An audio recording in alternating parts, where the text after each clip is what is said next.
Hey, what's up, y'all?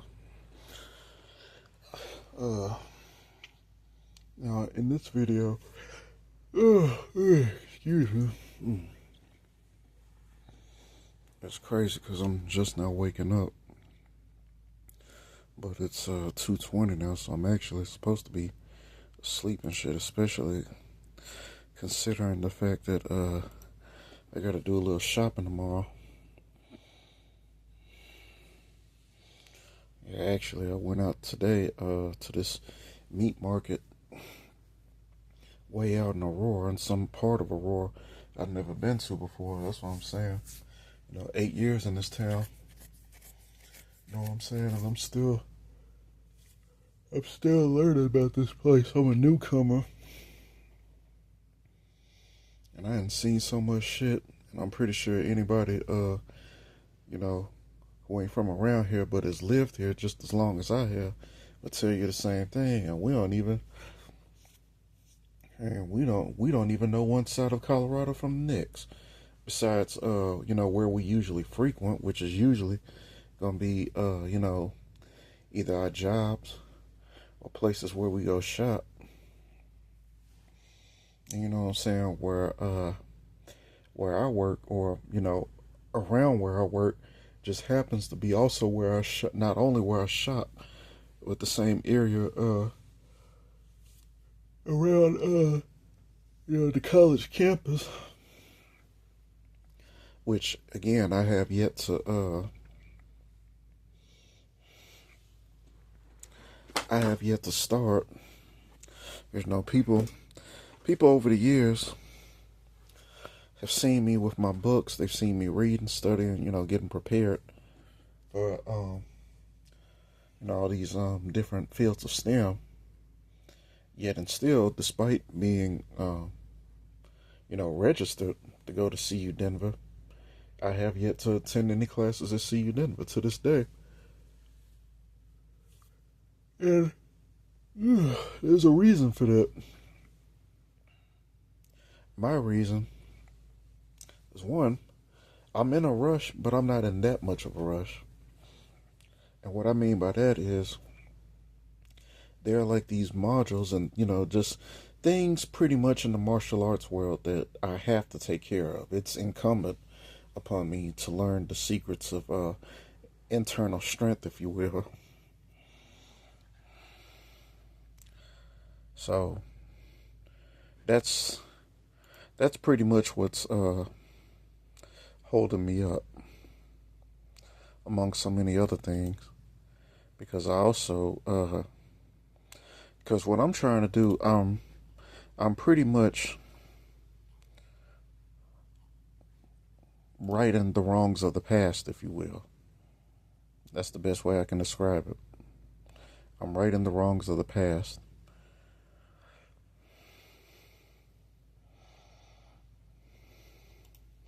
And one of those wrongs that I'm seeking out, or I'm setting out to right, is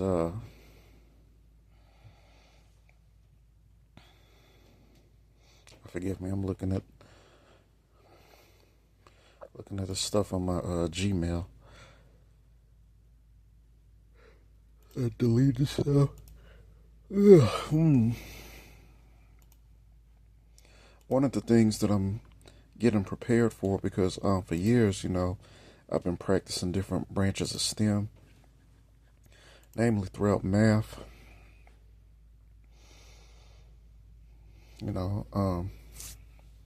rehearsing, calculus, differential equations. I still haven't even practiced all that much linear algebra yet.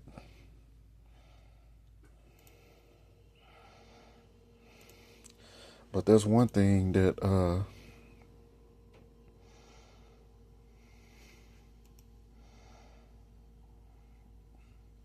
something that I've come to realize just a little bit while ago, even though I was practicing it.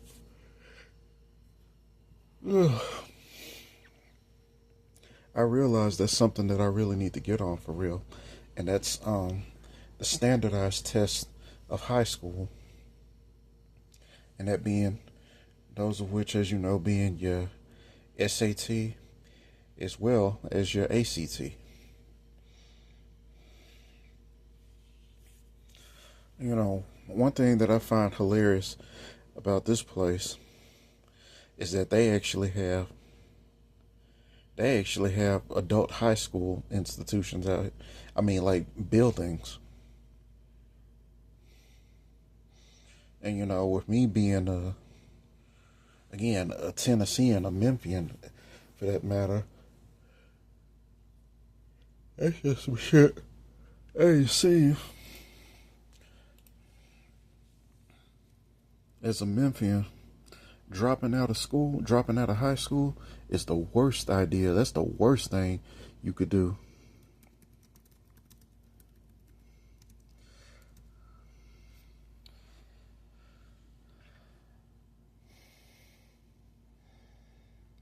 I'm looking it up now. Apparently, there are adult high schools in Memphis for dumbass niggas who can drop the fuck out of school trying to get their GED and shit.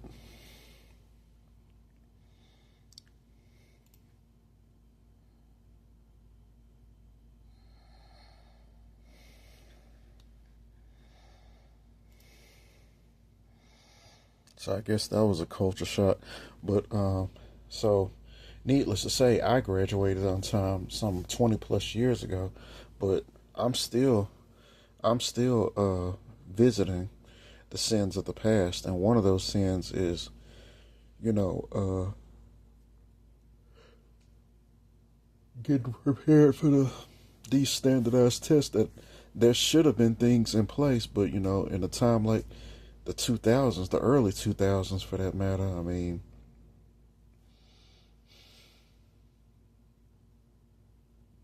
it just don't surprise me.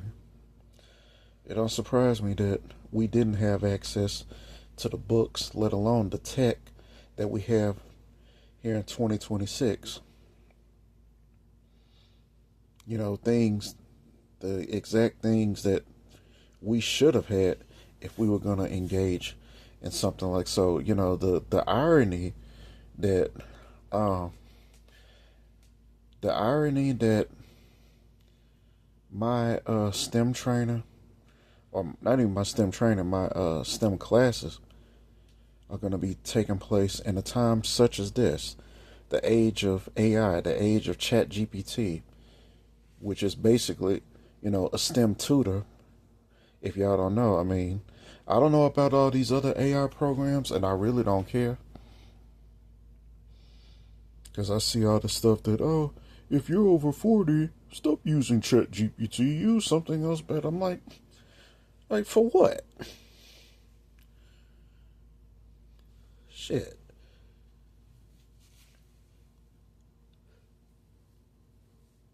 Hmm. But you know, to me, this is the age of wonder. This is something that I wish I had in the 2000s, and I dare even say I wish I had in the 2010s. Because any educator would tell you that it's good to study all this stuff on your own, but it's even better when you have a tutor. And after all these years, that I probably had one tutor,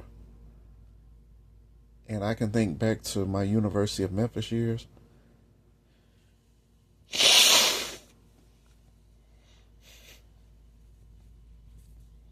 where I was trying to learn, some like basically some missing parts of like algebra, elements from algebra, or shit that you think I would have mastered, in a time like the eighth grade. But again, Americans' prison pipeline system, known as school, you're only going to learn so much algebra in a place like that, right? So that's what's, long story short, that's the holdup. Now, as I get off that tangent, I've seen what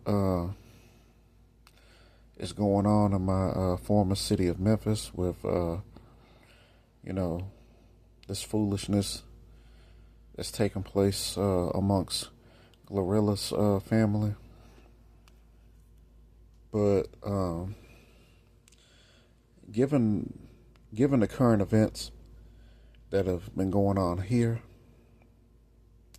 that's going to be another video for another time.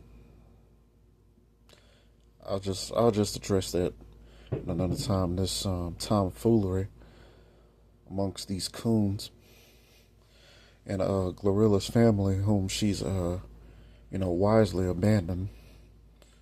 Because I got a lot to unpack about that. But, so I'm just gonna save that for another time. Because where I'm heated, where I got to say concerns more so on the basically how Denver, Colorado is structured, and what I'm finally starting to realize, is the deal with this fucking place.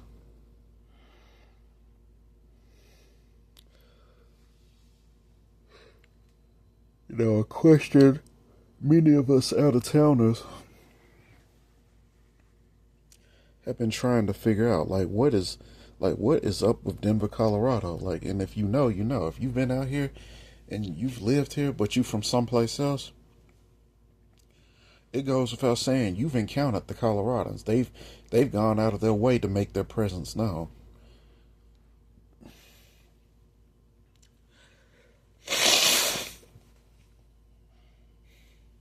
With their nosiness, with their rudeness, with their racism, with their anti-black racism. Because today, and I guess it's because of what happened today that this has triggered me. Because seeing that today's the weekend, it's Saturday. Or was, anyway, it's Sunday now. But that it was Saturday after I'd come back from Aurora. I went back out to Aurora again, but the second time I went out to eat at this little Chinese spot. But before I did go there, there was this black dude, right? And he was hollering, not hollering and screaming to get my attention. He was telling me something. And I was like, what's that? He was like, yeah, man, there was, these cops out here. Then basically profiled my ass. And, because at first I was just thinking he was a local goofy. So at first, I was just going to give him no never mind and just, what I'm saying, go and do what I had to do, because I low-key had to take a piss. So I was just going to say something sarcastic. Because like I said, if you know, the locals out here are something serious. But turns out he wasn't a local. Turns out he was a southern boy, like me. But he's from Shreveport, Louisiana. But, he was talking about how there was like a shooting and, these goofy ass Denver cops, basically hemmed them up, trying to, trying to detain him and, get him to show them their ID. Show them his ID and shit. And he was pretty much talking about how they got him fucked up. He ain't had nothing to do with that shit. So that's really what I'm here to talk about, right? We're gonna pretty much peel back the surfaces more. We're gonna spill some more Denver tea in this video.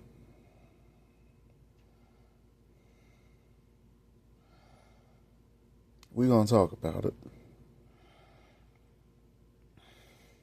And, we were talking about how Aurora has a bad rap for being, just this ghetto city, and, city, where it's running rampant with police and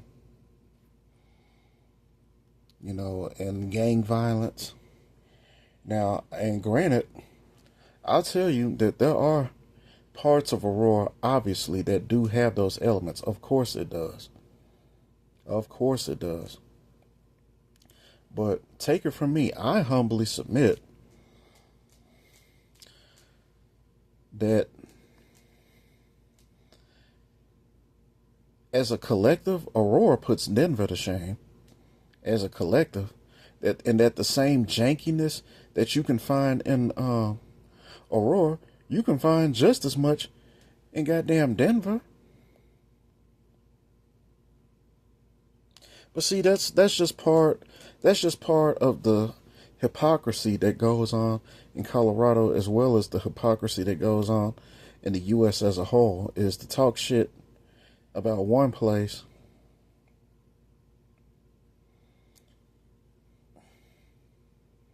but don't say nothing bad about my part of town, because it's perfect in my part of town. It's Candyland, and nothing can be farther from the truth. And we was talking about how Aurora PD has this bad rap of just being corrupt and on some police brutality shit.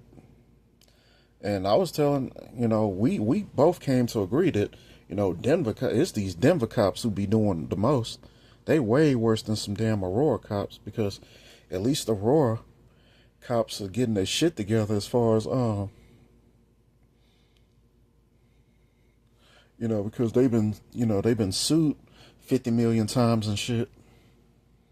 I tell anybody, it's these Denver cops, because, I go out to Aurora all the time to conduct, I guess you can say, business. I go out there to shop, do what I do. And them Aurora cops don't be studying me. But let my black ass be somewhere in Denver. I'm like, here we go. Here we go with DPD.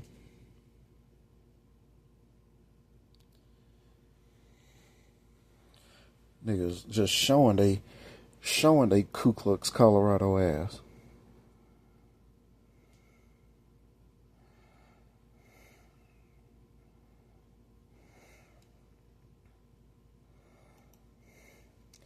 And I wanted to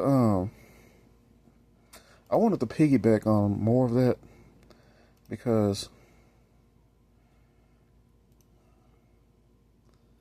here's the thing. This city does have crime. This city does have shine bones committing crimes.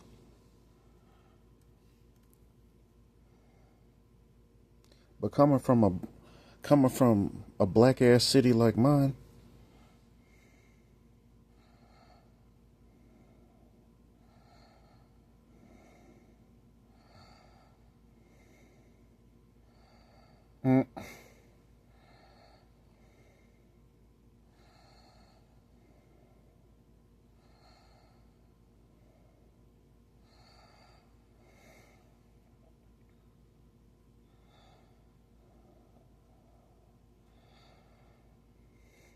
y'all forgive me, I'm looking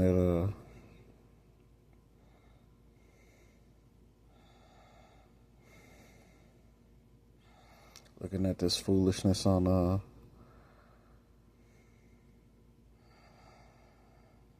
YouTube.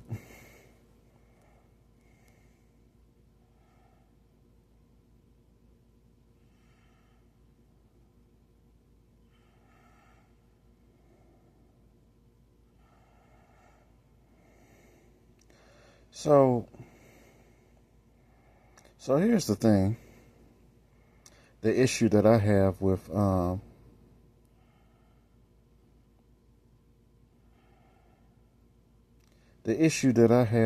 this whole thing about, basically, for lack of better words, black existence being criminalized in Colorado.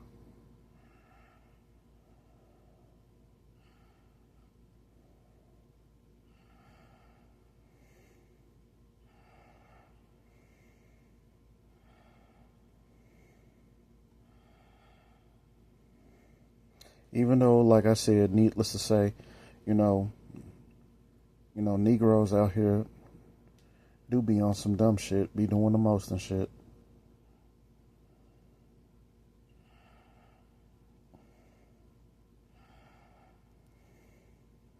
But at the same time, god damn,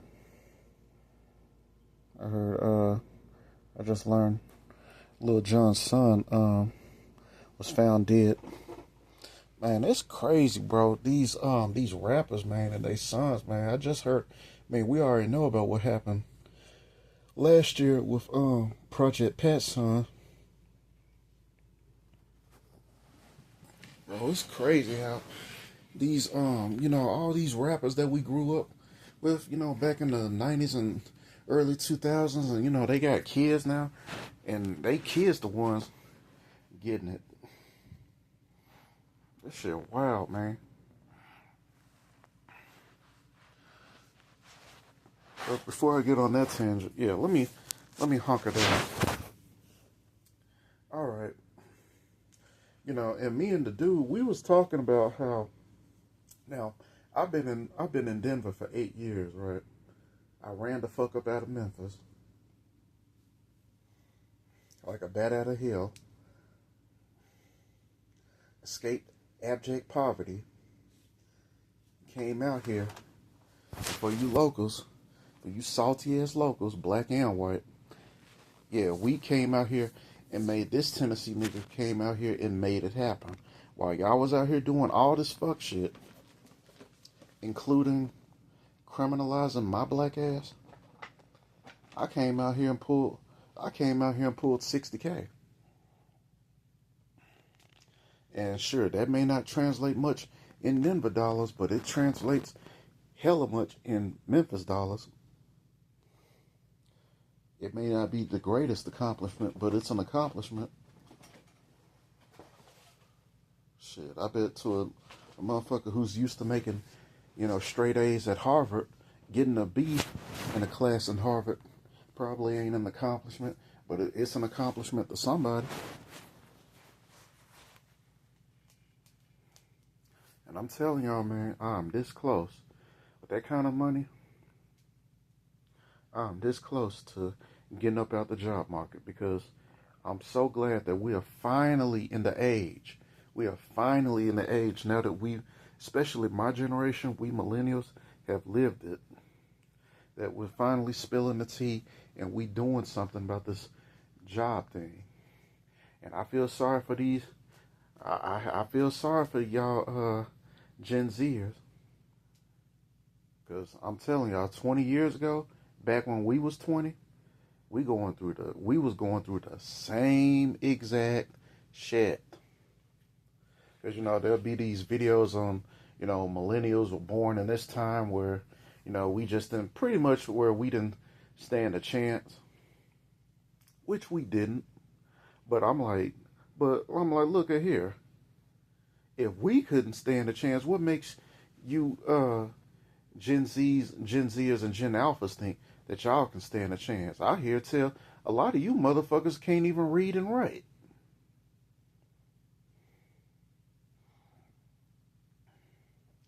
Ain't that crazy?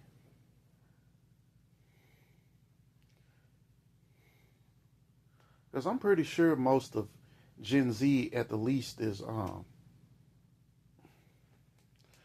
pretty much grown. Like, the youngest among y'all is probably like 26, and the oldest among y'all is probably like 29. Because I think y'all generation starts in like 1997 or some shit. Because, my brother's, he's a millennial, but he's a 90s millennial. Born in the 90s, so he's 31 now.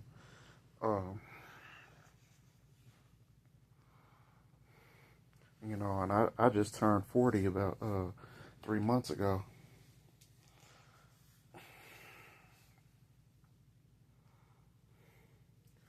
But man, all this tea that's one thing that, I guess that's just part of life, man. Living the experience, and then years after the fact, having the experience analyzed about, the the 2008 housing crisis, where we were experiencing a recession or some shit.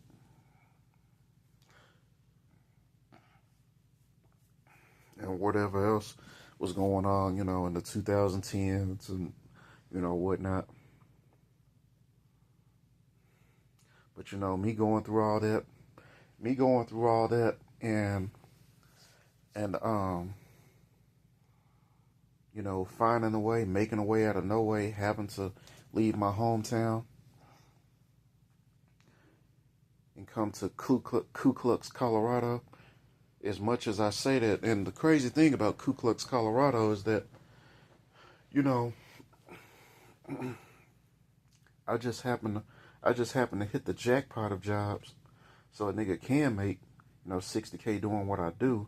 But, the takeaway from that is that you got to deal with the Coloradans, because the Coloradans are going to come, bro. And, like, they on some zombie shit.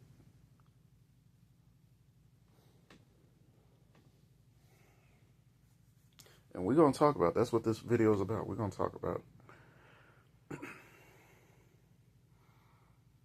like, it's like I'm in a part of the world where I'm making the bread, I'm making the money, but it's like you surrounded by these assholes who feel like you should be, making the kind of money that I was making in Memphis, which was, under 20,000.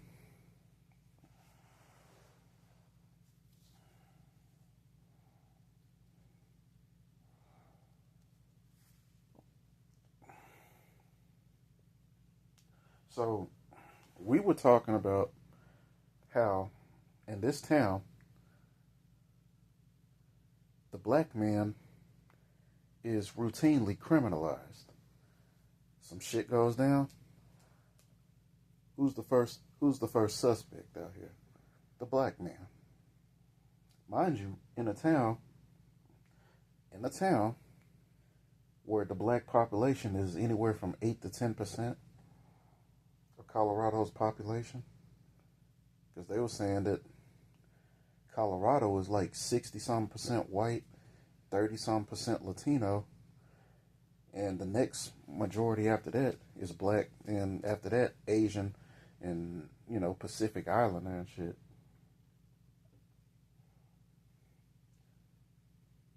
So it goes without saying, it ain't even too many black folks out here to begin with. So why is it that anytime some shit go down, we the first motherfuckers on your scope?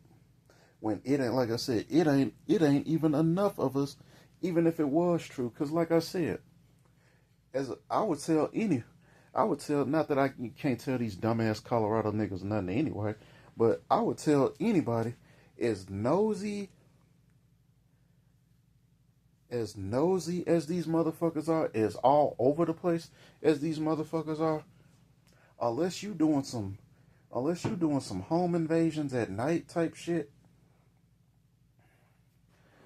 this place is the last place that you want to be out here committing any kind of crimes.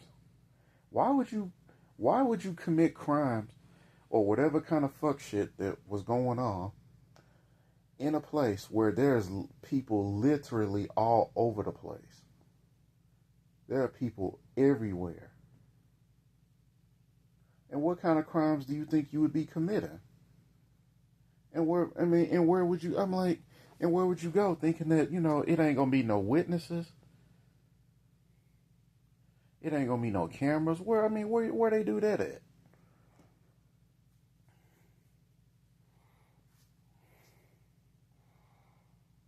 Even if you was on some committing crimes type shit, on some grimy shit.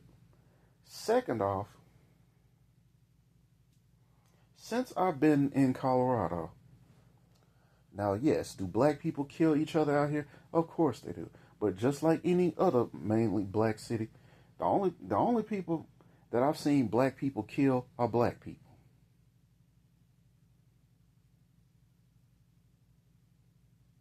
And I'm genuinely trying to think if there's any kind of incident since I've been out here where it was a black dude killing anything other than a black dude.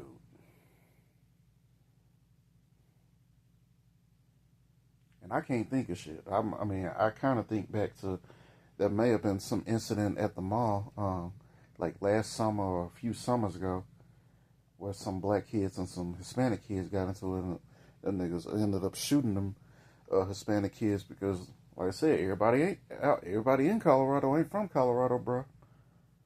And given what I faced dealing with Hispanic kids, you know, like I don't even like, bro, I don't bat an eye at that shit. It's like I said, they on some more shit out here. Because I'm willing to bet those black kids who did that shit to those Hispanic kids, them niggas probably was from Texas. See, the Coloradan is a fuck. See, that's the thing about this Coloradan.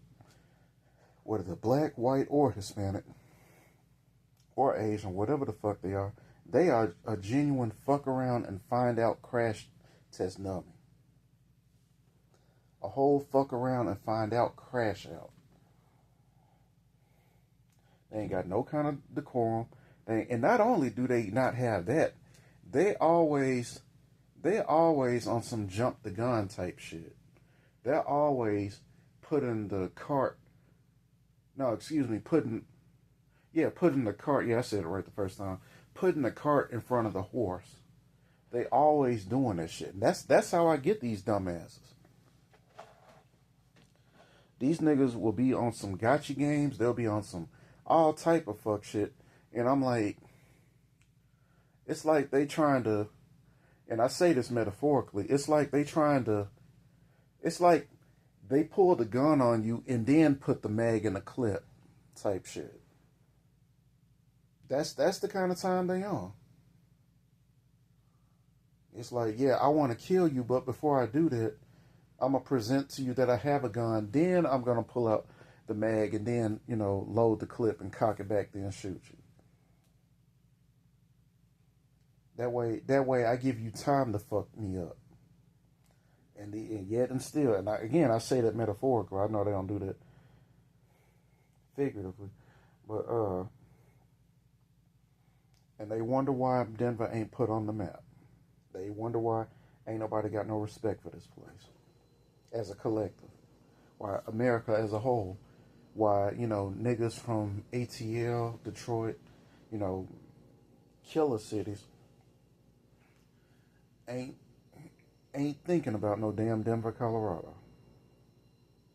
Unless they trying to go there to get some weed. Now, back to my point.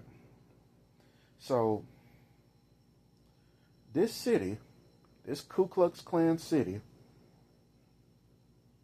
and y'all gonna learn that I'm not just saying that, you know, just to be the spiteful black man. Y'all gonna learn about this city before this video is up. If you don't know already, if I haven't said it already, goes out of its way. Some shit goes out of its way to criminalize the black man. In a place where the black man barely makes up 10% of Denver's population, let alone Colorado. Despite it being a significant black population here. Because don't get it twisted, there are niggas here. And like I said, Colorado has made an effort to go out of its way to show me that. Like whatever the fuck that's supposed to mean. These weird ass niggas out here are the West. But yet and still, since I've been here, all I've seen since I've been out here are white boys and Latinos killing shit. Like I said, besides the few black on black crime incidents that I've seen, and some, you know, dumb niggas, you know, getting into it at the gas station.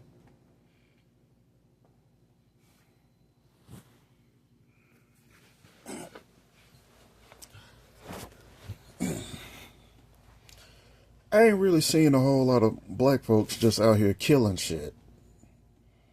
You know what I'm saying?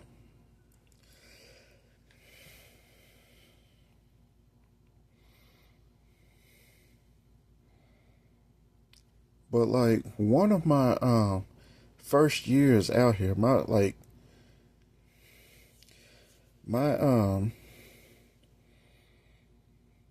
my first and second year that I was out here. So the first year I was out here, there was a shooting. I want to say in Lakewood.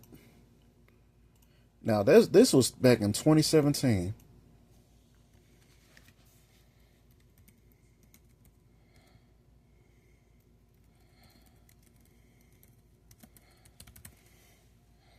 Wasn't that Lakewood?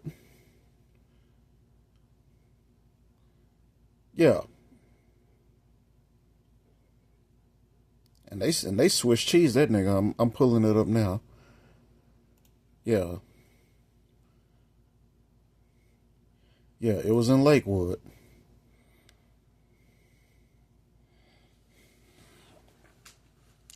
That shit happened, like I said.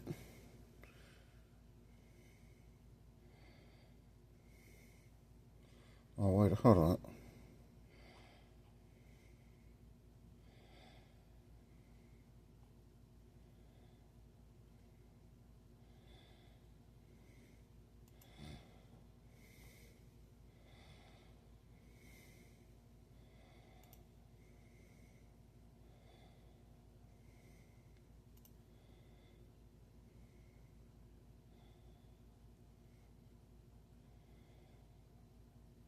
But look, check this shit out though, bro. It says that this might be, I don't know if this is the same, because I do remember it happening. And let me see. Look, y'all forgive me.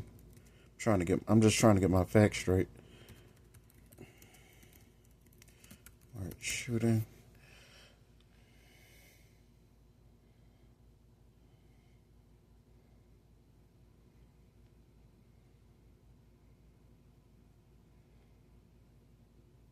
See, and you know what's so crazy is that I'm talking about a shooting that happened in 2017. It's showing me some shit that happened back in damn uh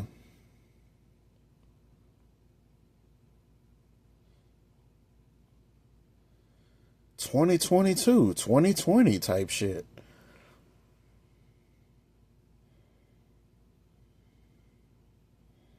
Like the fuck? And truth be said, that kind of proves my point for real. The fact that, yeah, because apparently there was a shooting that happened in hold up, y'all, because I'm trying to find out the 2017 Walmart shooting. I'm running into some. Oh, okay, so that was in Thornton. See, different, and this proves my point. This proves my point. Take a look at this, y'all. What date does that say? November 1st, 2017. And look. I was looking for this, right? I was looking for that.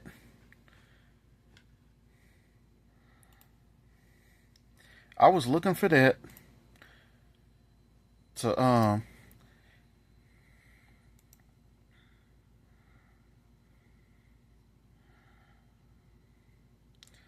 and I end up running into this.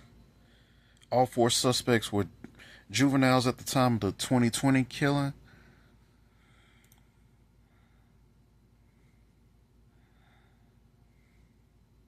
Yeah, this cat.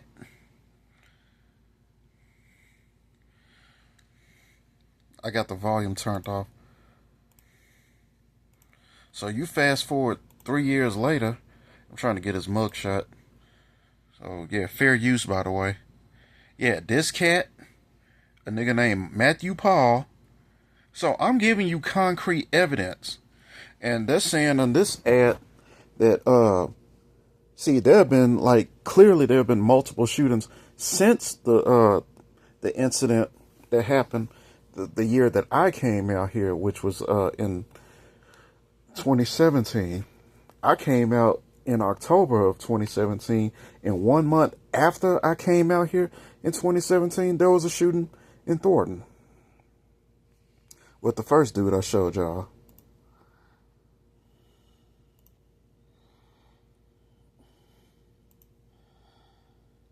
November 1st, 2017.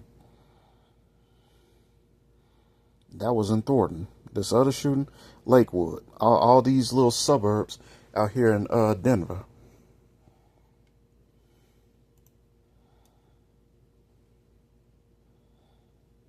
At these damn Walmarts. And this thing saying that the dude who did the Lakewood shooting had been arrested 38 times. And y'all seen the face? That was a Brad.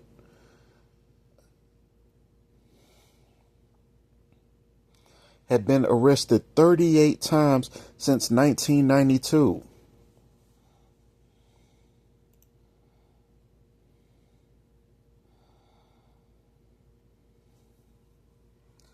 I was telling the dude who's from Louisiana, we were talking about the dude, some years later. Well, let me, get back to this. So there was this lady, right, who ended up killing her son.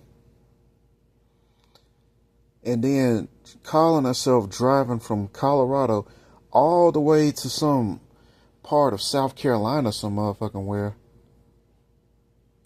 dumping his body out there and running out there.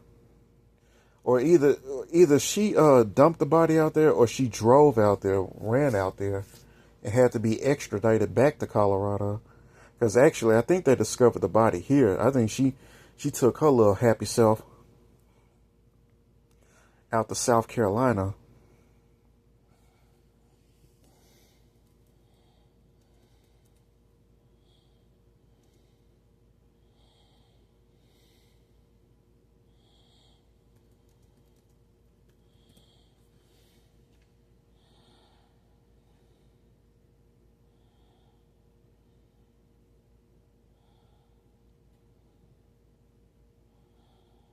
See, I'm looking at the shit that happened,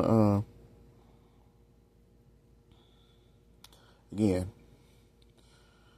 You know, it's countless things. It's so many countless incidents of deputies investigating homicide in Adams County. Violent man at the center of deadly shooting in Adams County. You can't keep up with the shit.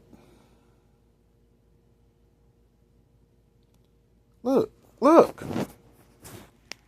This nigga. A trial for Dreon Deering, who was charged with first-degree murder in the death of Adams County deputy. I'm up. It's crazy, y'all, because I'm looking for what I was looking for was there was this dude. I ain't even gonna trip about it now. But there was this dude like some 2-3 years after I came out here.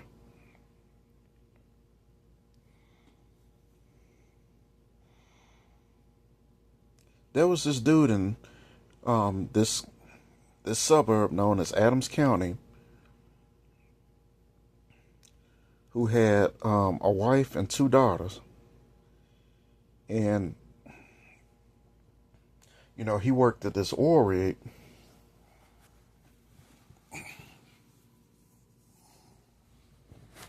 And for whatever reason, he just offed them. He just offed them niggas.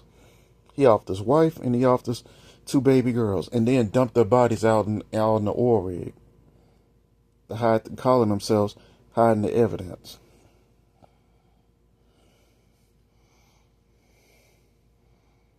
So just off that alone, well, before I go on that tangent, before I go on the rant, rather, 2021, what do we see? Shooting at a King Soopers in Boulder.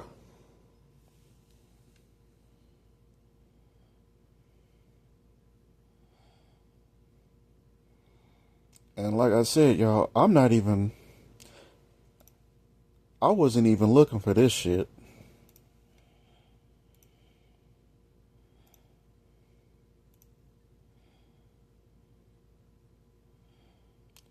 Oh, okay, okay. So I'm remin I'm what's the word I'm looking for? I'm remiss. Yeah, cause there's a shine, there's a shine.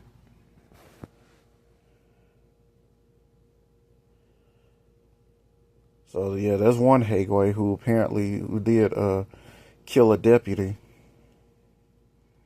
So yeah, they got one Negroid. That's what I say. Niggas be out here killing shit sometimes,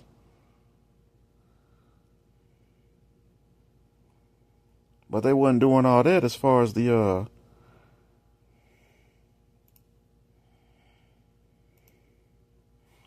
as far as no killing they old ladies, killing they little kids and shit. But as a collective, based off of what I said, based off of a school shooting, several school shootings that have happened here since I've been here, because there was like a school shooting that happened in like 2019 or some shit. And then there was one, yeah, just last year or some shit out in some other, suburb that I'd never heard of until last year out in Evergreen, Colorado. Who's the face of crime? Who's doing all this shit? And I mean, the statistics bear out.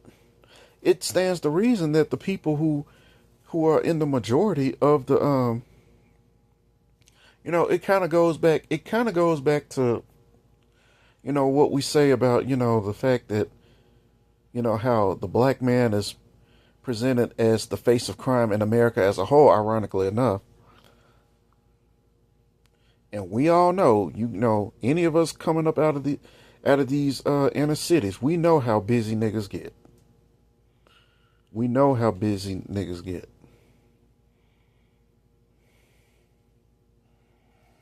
But even with all that black on black crime, that black on black crime can only do so much compared to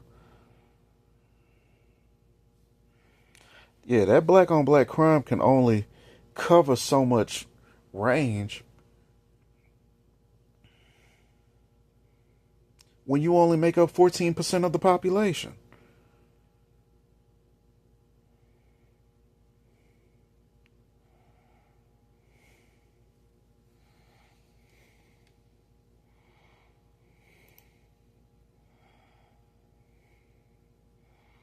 So it goes without saying, the face of crime in Colorado is going to be the populace who are the most dominant. Mind you, some 64% white, 38% Latino. Is it any strange? Is it a strange, anomaly that the face of crime as a collective is either this white man or this Hispanic man out here in Colorado? Yet and still, we live in a part of the world where it's the black man that's overly policed. And that shit might pass. That shit might pass in a city like Memphis, where it's niggas running all over the place. Chocolate cities with Negroids running all over the place. Killing each other. But it's just downright hypocrisy in a place like this, in Colorado. That's just downright hypocrisy, not to mention racism. But you know something that I realized about this place? Let me show y'all. See if I can. I got another story for y'all. I'm sure y'all have heard of. There was this huge apartment fire that happened, just coming into the new year.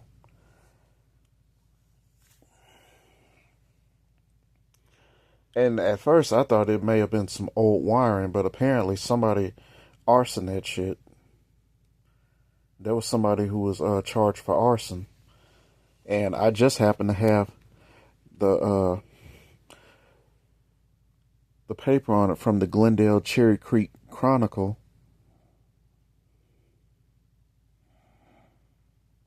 And it says 5-alarm blaze destroys apartment project, suspect arrested for arson. Fire threatened historic Inga's Alpine Tavern. Yeah, there's this bar called Inga's that's literally right next to the shit. And there were a lot of businesses. There was actually an apartment. There was like a retirement home. I mean, bro, it was a lot. It's a lot of shit over there. Apartment complexes, retirement home, like for old people and shit. Bars and shit. So they lucky that, because they said it was a huge inferno. Huge. Was it a black man? No. Who did that shit? This, Tony Becerra or whatever the hell. And I don't, be honest, bro, as long as I've been speaking Spanish and Italian, I don't know if this nigga is a Latino and I don't know if this nigga is Latino, Italian, or hell, maybe a mixture of both.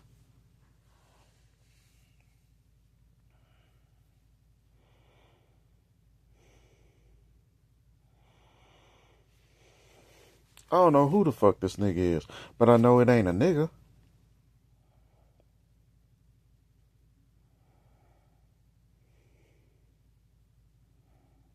See, it's one thing to live in some part, and this is where Colorado gets it messed up. This is what I mean when I say, this is exactly what I'm talking about when I say that Colorado goes out of its way to put the cart in front of the horse. And I'm like, no, you're supposed to put the horse in front of the cart. That's how the cart moves. The horse moves the cart. The cart don't move the horse. That's not how that works.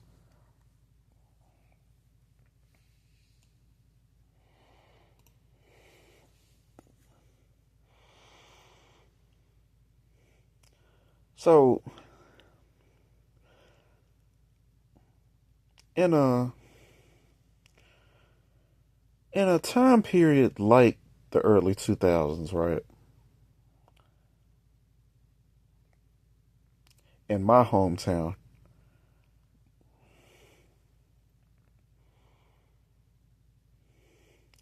that demographic, that kind of ethnocentric redlining,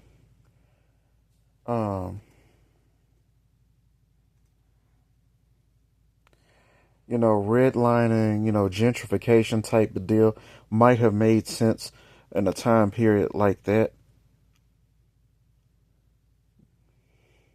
But here's the thing about Denver, Colorado. It's drug infested, it's homeless infested, it's running around full of people with all kind of mental disorders who are just completely just fucked in the head. I mean, missing all kinds of screws and marbles.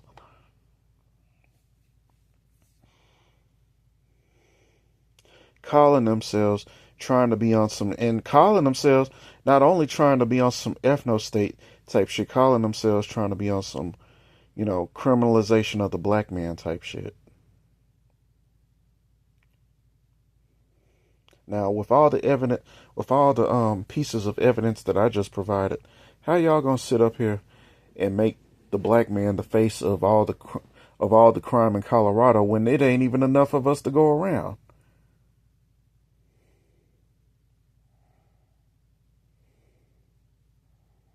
You got home invasions out here. And yeah, that's another thing.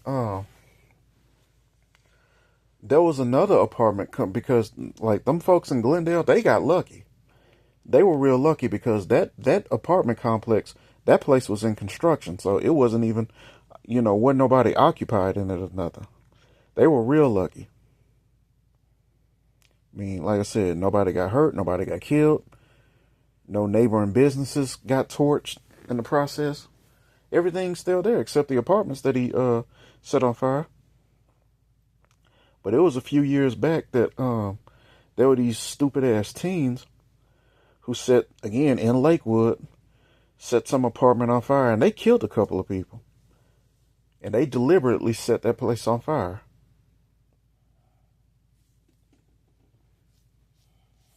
See, the people of Colorado have made it abundantly clear that they are getting out here. I mean, that they are out here just missing all kinds of screws and marbles.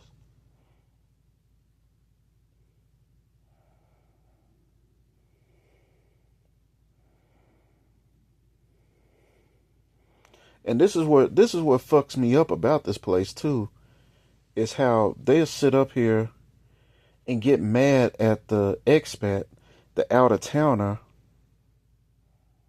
And this is probably how I got a target on my back, because even though there are black people in Colorado, they can tell just by the way I swag, if you will, that I'm not from out here, and that, you know, that triggers their anti-expat, not just their anti-black, but anti-expat,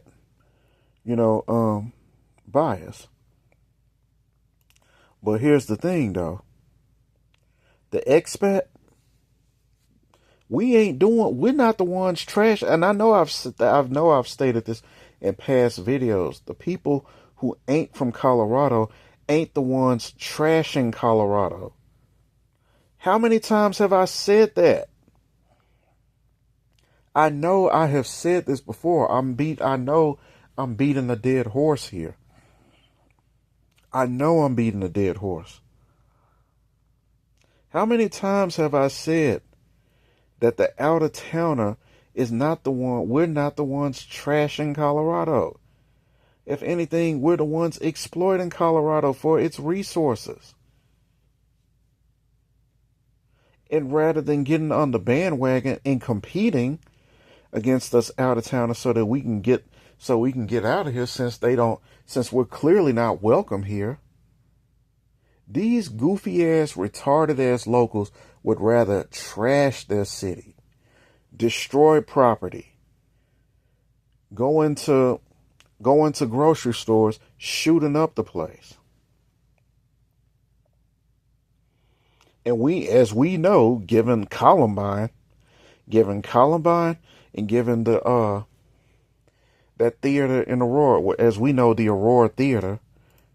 Let me look at that place up, because we out of towners, we know it as the Aurora Theater, and I go by that place all the time. I've never.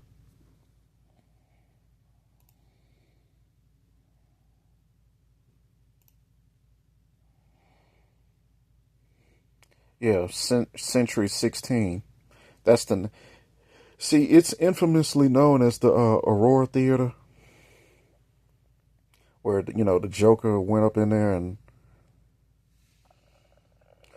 shot the place up, right?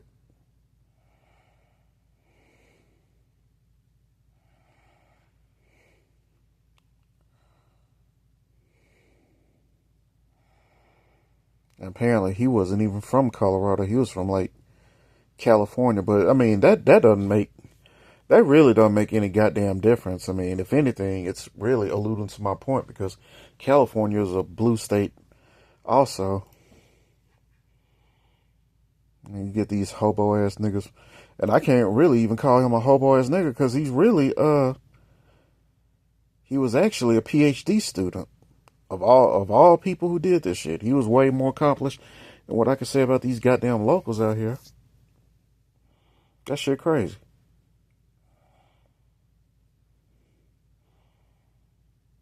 But this dude was a whole Californian, and someone who somehow made his way out to who somehow graced Colorado. So I guess he might be one of the ones trashing Colorado. An out-of-towner.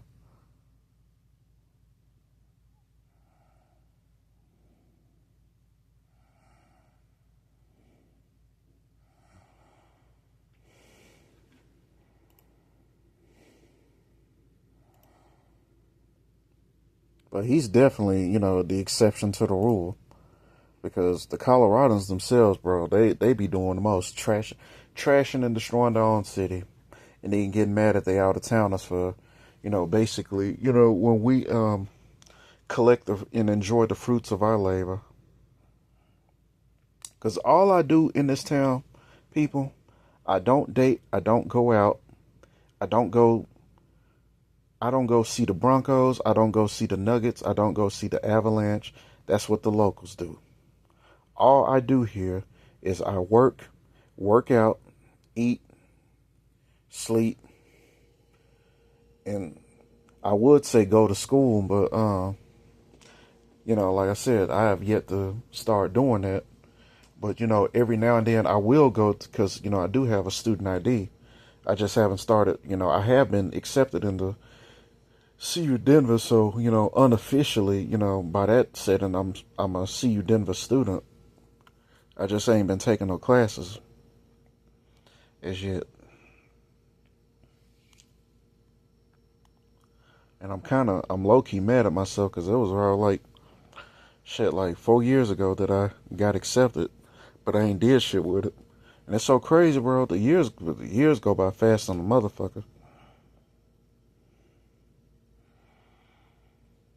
It'll be like 10 years or some shit that I got accepted and I'm just now taking classes and shit. So I need to get on that for real. But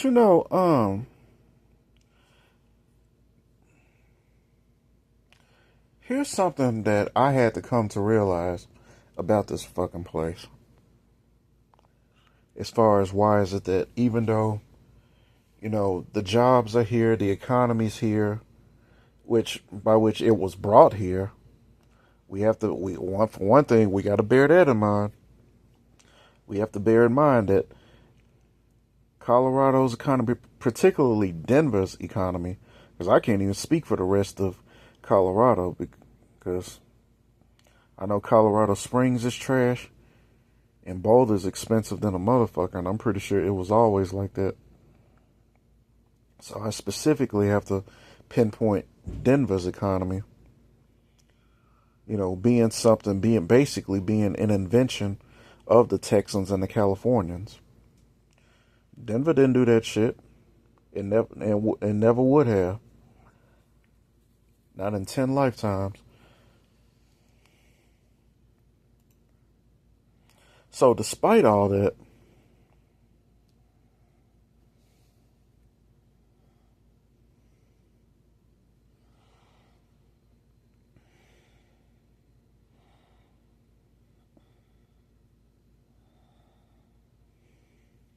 yeah, excuse me, I'm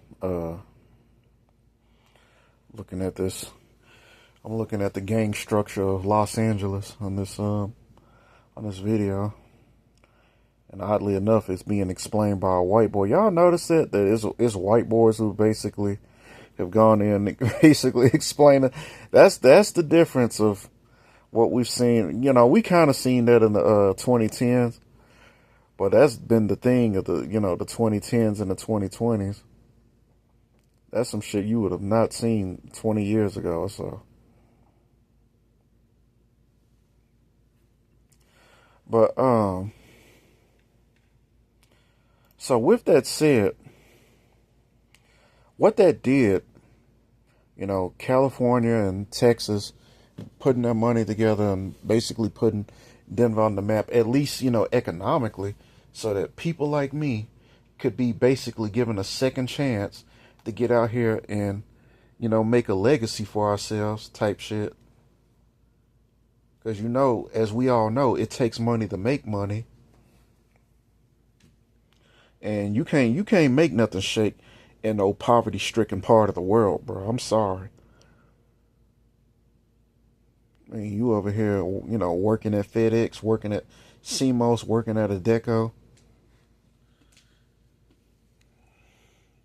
getting paid pennies to a dollar in a city that ain't going nowhere. That's it. A city full of shine bones murking each other. So what's a nigga to do? Of course a nigga gonna jump on the first thing smoking and head out there, going to where the money is. But, and I know I've probably said this before, so I know I'm beating a dead horse when I tell y'all, and this is the reason why I call this place Ku Klux, Colorado, is because there was a time in Colorado's past that Colorado was ranked, had the second highest Klansman membership.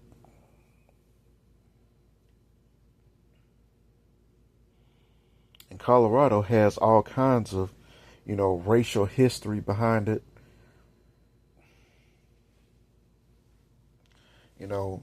Basically whites going up against Latinos, and of course, needless to say, Negroes as well.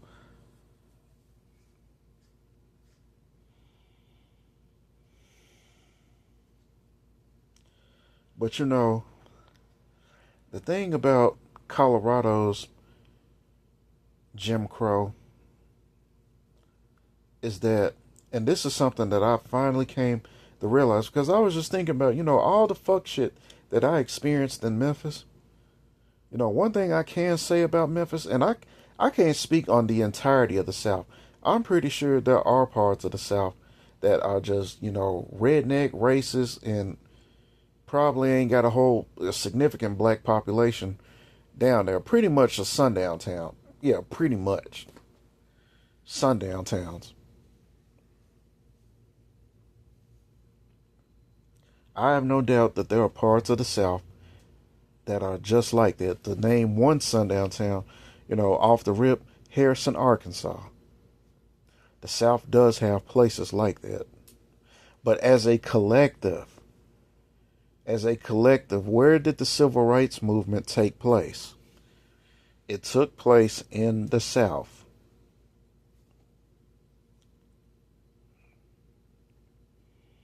Because just like the West out here, in fact, it was the West that followed the South, because Jim Crow started in the South. And the thing about when Jim Crow started in the South, the West picked up the same ball plan. I mean, the same game plan. Segregated schools, segregated lunch counters, all that shit. Everything that the South did, the West followed suit. Especially Colorado, not to mention Colorado's own rendition of sundown towns. Because sundown towns, it's not a southern thing, it's not a northern thing, it's really a midwestern thing, because that's where sundown towns are mainly concentrated, is out in the Midwest, and that, like I said, in that Missouri, Ohio, Indiana, Illinois area. That's where you're gonna find the mass concentration of sundown towns.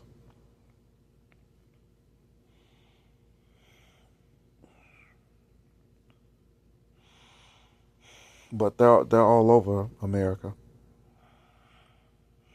including the South. Even the South has them. But the thing, like I said, the thing about the South and Jim Crow is that the South checked that shit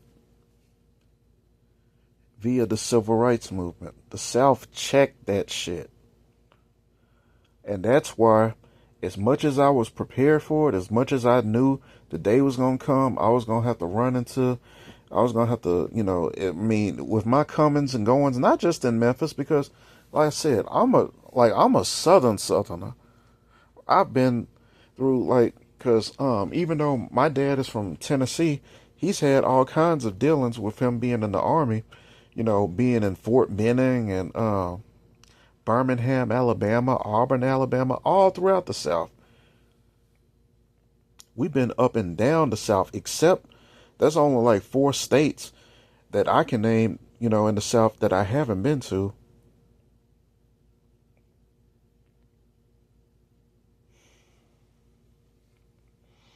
And that being like Louisiana, South Carolina, Virginia, and West Virginia. Other than that, I've been all up and down Alabama, Mississippi, Tennessee, Arkansas, Georgia. Kentucky, all throughout the South, up and down the South.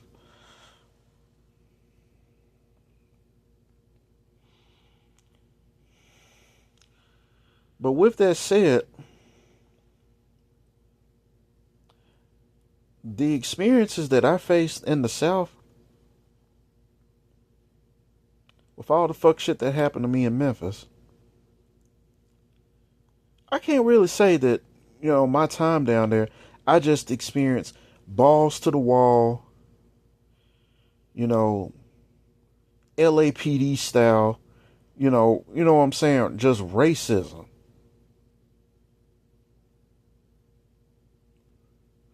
Ku Klux Klan members, sundown town, you got 5 seconds to get out of my town, boy. Good old boys, Southern fried racism. Nothing of the sort. And don't get me wrong. Oh, I got my stories. Don't get me wrong. I got my y'all know I got my Karen stories. Y'all know I got my Karen stories. Y'all know I've come across weirdos. But that was a time before, in like I said, in 2004, that was a time where, Memphis had its, pretty much its white areas. And you did have these Karens and Darrens who wanted to keep it that way. And guess what happened? It didn't stay that way. Niggas took over that shit and did what niggas do. And guess who they decided to take that out on? Like I said, like I'm the you know what I'm saying? Like I'm the ambassador of North Memphis, right?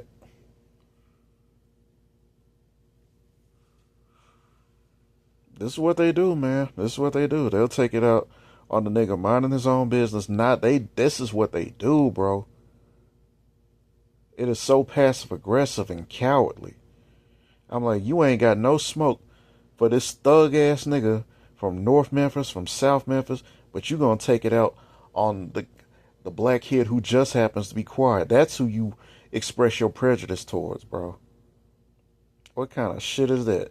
And what good did it do you? Because now East Memphis, that whole part of that White Station area, now that's overrun by niggas.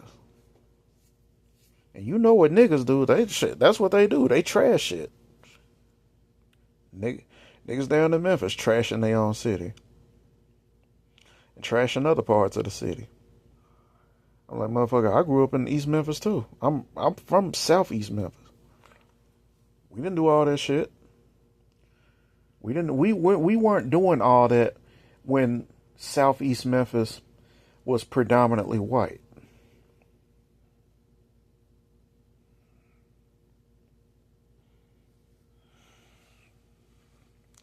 But back to my original point. Black folks in the South checked all that Jim Crow shit via the Civil Rights Movement. Ask yourself something. Did they check it out here? It goes without saying. It goes without saying. So that right there is why the elements of Jim Crow style racism, of black men being like how they view black men out here on some birth of a nation type shit. That's why that's out here. Because it remained unchecked. It remained unchecked. And sure, of course, the West followed suit. Like once Jim Crow in the South was depleted, of course, the rest of the country had to follow suit. Of course it did. But not its practices. Its practices didn't follow suit. I mean, speaking of Los Angeles, Los Angeles and California as a whole is a perfect prime example to this shit. Because, we Southerners grew up with this misunderstanding. And that's the thing, too, man. about the South, like we just, because of the South's history, the South has been branded as being, you know, a region of this country with the highest concentration of racism. And the truth of the matter is, it depends on what time you're talking about. Are we talking about the 1930s? Or are we talking about the 1990s? Or are we talking about a time such as now? Because when I grew up in the South, there wasn't a whole lot of racism that I encountered because, like I said, we had checked that shit. But what we Southerners are discovering about the West, what we Southerners are discovering about about the West as well as the rest of this country, is that not only is there just as much racism as there was in the South, there's even more racism and racial profiling and discrimination in these parts outside the South, in the Midwest, in the North, in the Mountain West, in the Pacific West. Not only is it black folks from down south who go out to places like Los Angeles and California and Seattle and Washington, even white folks from the South are saying the same thing that we're saying about the West. How funny style it is out here and low-key racist it is out here in the West.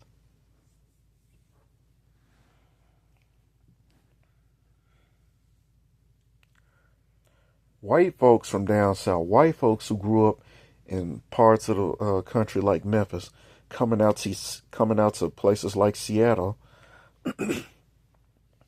are saying the same thing that I'm saying about Colorado.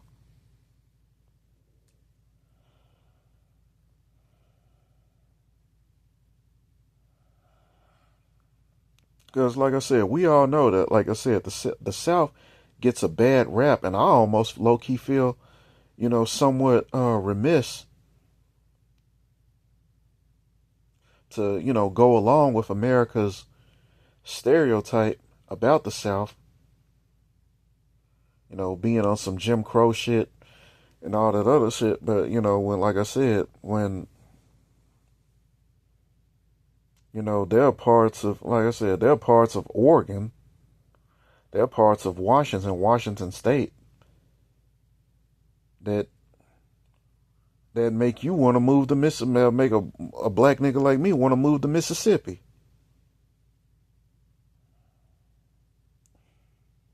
If I had to choose between Mississippi and sundown town Oregon, as much as I would hate Mississippi due to, the fact that, it's, again, crime infested, niggas running around, hot as hell, impoverished, I'm like, I got to choose between that. And choose between sundown town Oregon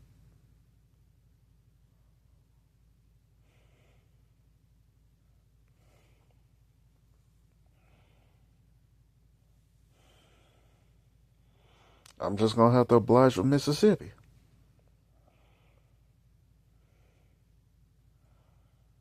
Especially if a nigga can't make no money out there in sundown town Oregon. Because with that said, y'all would probably wonder, okay, with everything you just said, okay, why is your black ass in Colorado? Especially if even the black folks out there are funny style, which they are. The locals, all kinds of funny style, bro. We stay checking these locals, bro. These niggas be on some 1990s. But these niggas are literally stuck in the past, bro. They stuck in the 90s.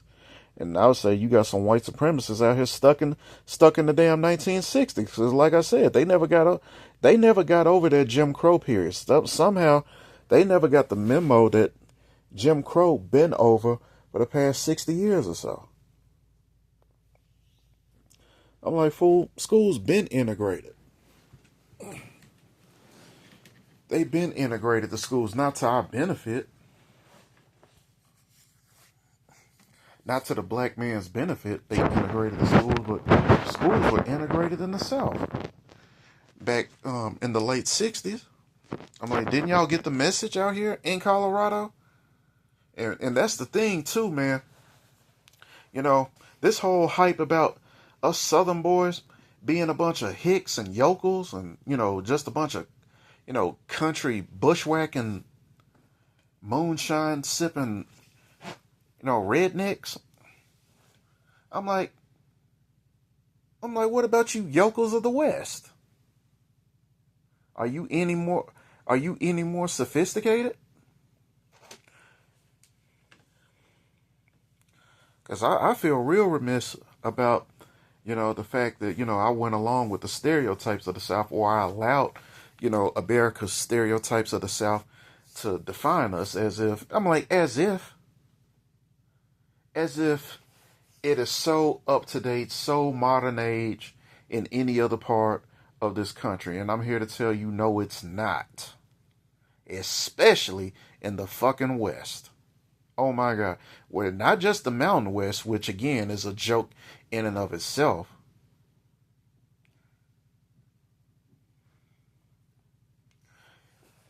I mean, all the drugs, the fentanyl, the libtardism, the blue state type shit. Places like blue states like Colorado and California.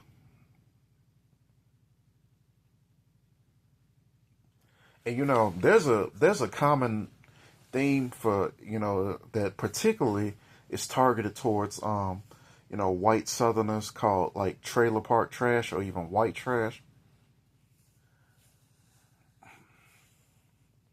I've even heard Southern white trash. Well, how about I'll do you one even better. How about Rocky Mountain trash? That's what I call it, Rocky Mountain trash. And that honor goes specifically to the yokels that live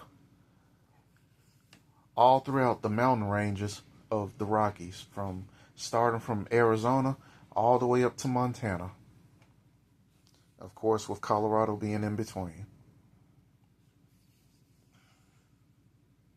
As if you're eating better from some moonshine weed smoking hicks up there in the Appalachians of East Tennessee and the Carolinas. As if you're any different or better.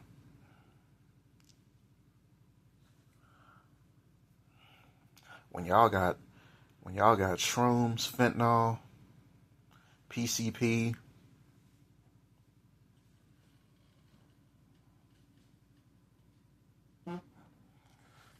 excuse me if y'all heard that I pooted.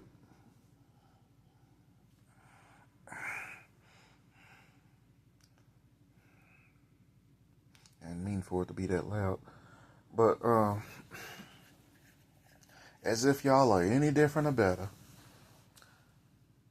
Yeah, don't even get me started on spilling the tea about what, because at least the alky bush whacking rednecks of the South got enough decorum to not be up here, for one, showing up all kinds of fucked up on drugs, not to mention not bathing themselves, pissing and doodling on themselves. That's what I'm saying. I low-key feel like I owe even the hicks of the South, I'm talking about Alabama boys, probably even Louisiana boys. I feel like I owe them niggas an apology, low-key.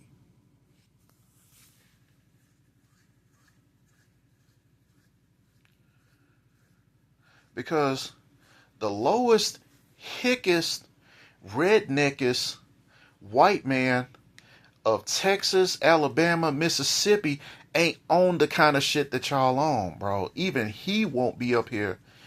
He could be up here toothless, shooting not raccoons, raccoons too, you know, eating squirrels, you know, sipping moonshine.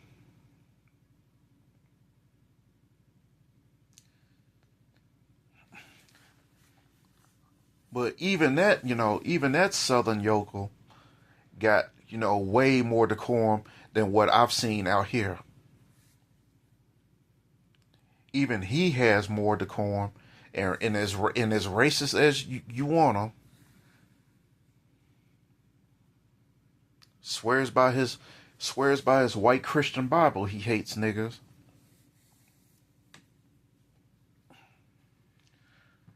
Even he has more decorum than what I've seen out here in the West. And take it from me. Take it from a Southerner himself. A black Southerner at that.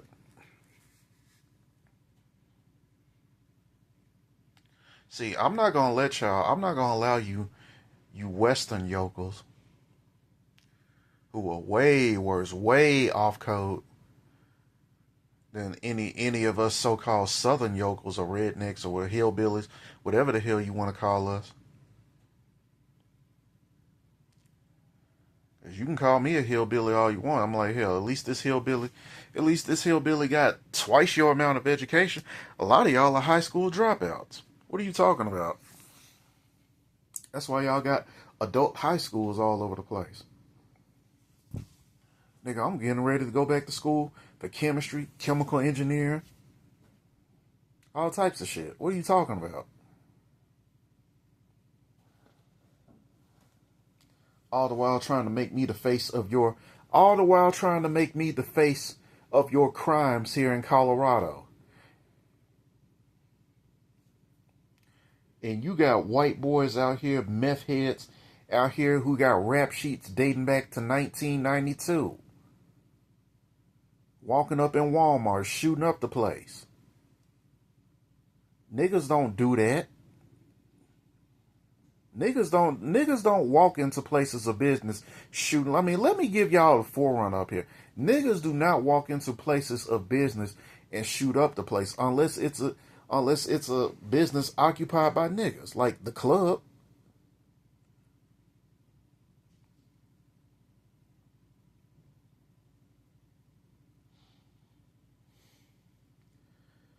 So all that black on black violence, that shit is well contained. I mean, and you're not gonna find it in, you know, in a place like Utah where ironically enough, Charlie Kirk was over here talking about, you know, all the gang violence in Chicago, miles away from Chicago, who ended up meeting his demise on a college campus, like I said, out in Utah, getting sniped. Niggas ain't sitting on college campuses with sniper rifles, bro. That's something we don't do.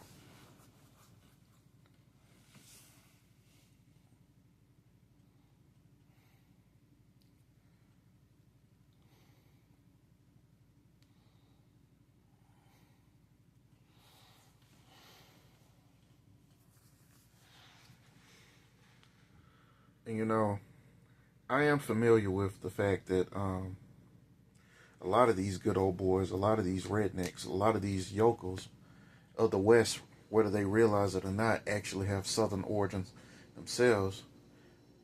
Which, you know, it further adds more insult to injury when I'm about to say what I'm about to say about y'all, about you Western yokels, you Colorado alky bushwhacking yokels of the West.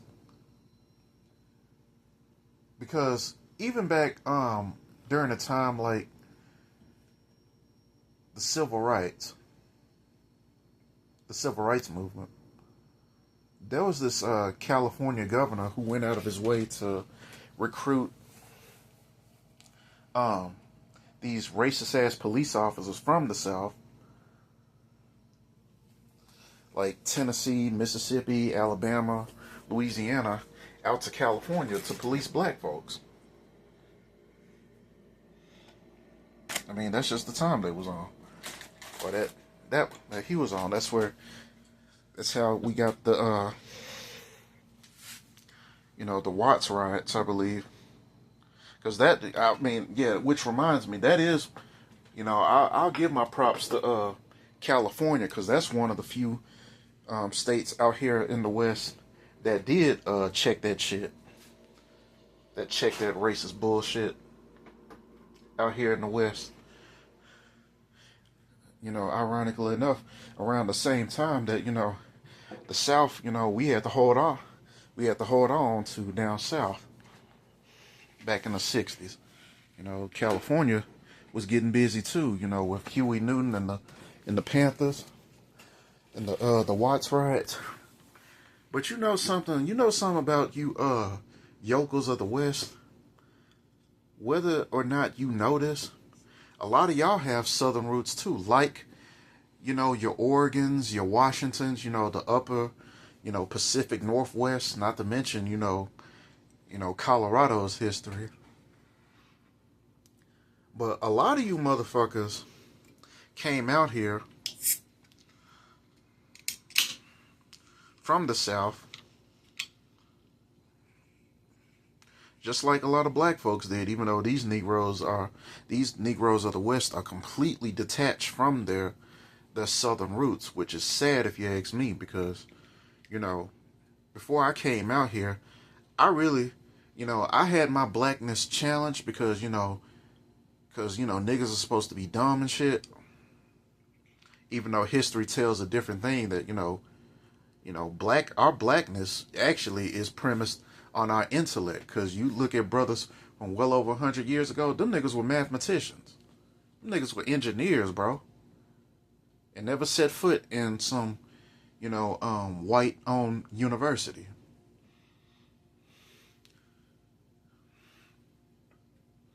Never set foot in a higher institution, in an institution of higher education.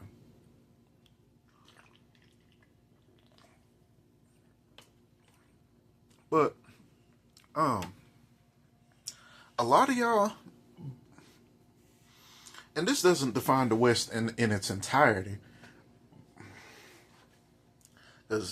So let me take the time to define the West in its entirety. Your origins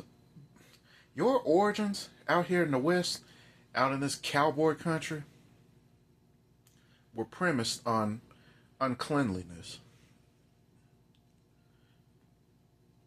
And I forgot whether or not y'all had soap readily available, but I hear water was scarce. Because, water abundance seems to have always been a problem in the West. So even in a time like that, a lot of y'all was going around stinking. A lot of y'all's women were going around stinking. And that is a culture that has passed down to this very fucking day.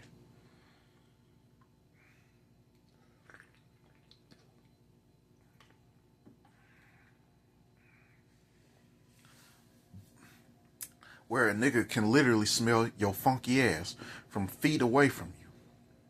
Niggas too. Colorado niggas too.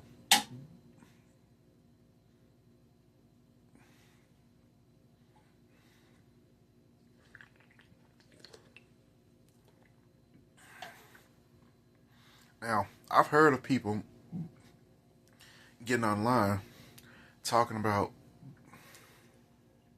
trifling mofos who ain't, keeping up with the hygiene. But that's a thing in the West, and unfortunately, that's been a thing in the West. Not to mention alcoholism.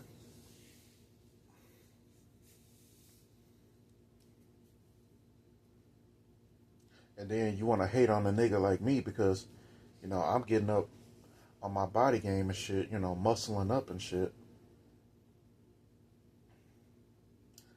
Where it seems like your strength comes with that liquid courage.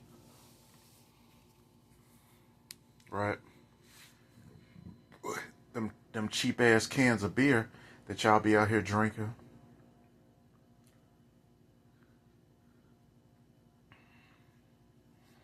Them Steel Reserves y'all be drinking, and Southern Comforts. Bud Lights.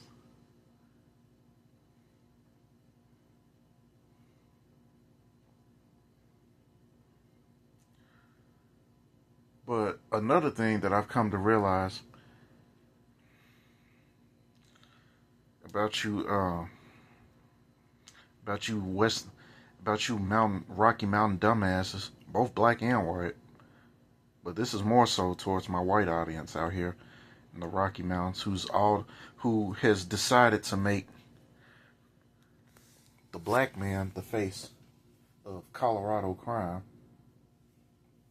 When the stats that doesn't even add up from a statistical point.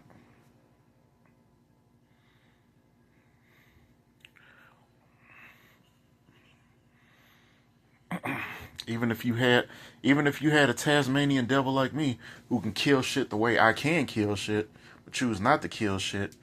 But out here like it's still, even with all the crazy, wild, crazy niggas that I've run out here and the reprobates that I've run into out here that were black, it still ain't enough black folks to outdo the crimes that are being committed by white men and Latino men out here. We ain't got the numbers.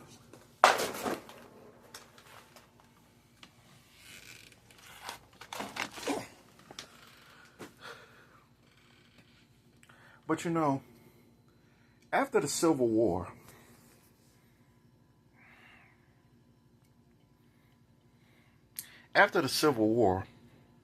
a lot of Rebs,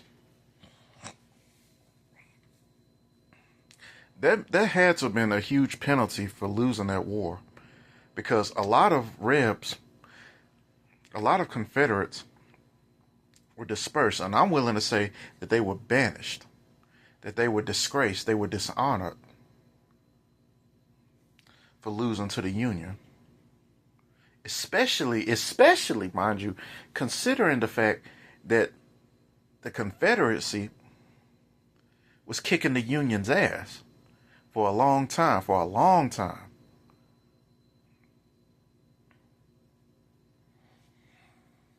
Hell, even West Point was in Virginia and still is. The South had, and that's another part that, again, another thing that, that this country just does not like admitting or acknowledging. About how the South had the Union, or the Confederacy, if you will, had the Union up on the ropes. Which is why you had to bring in the colored troops, the even the odds. And I think that just might be part of the disgrace, part of the dishonor that caused so many of these Rebs to flee, not only as far as down to Brazil, but flee out into the West.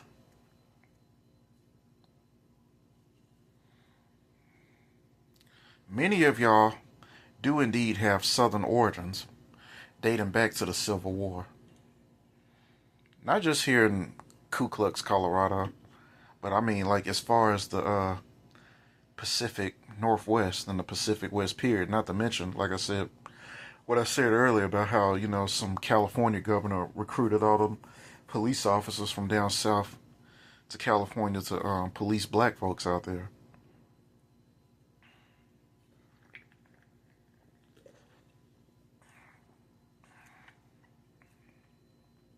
So, with that said,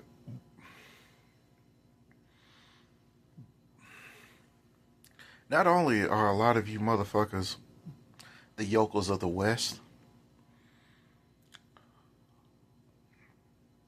who's clearly lost your Southern origins and has no psychological ties to them anymore. Meaning, with that being said, meaning that y'all can't cook worth a shit.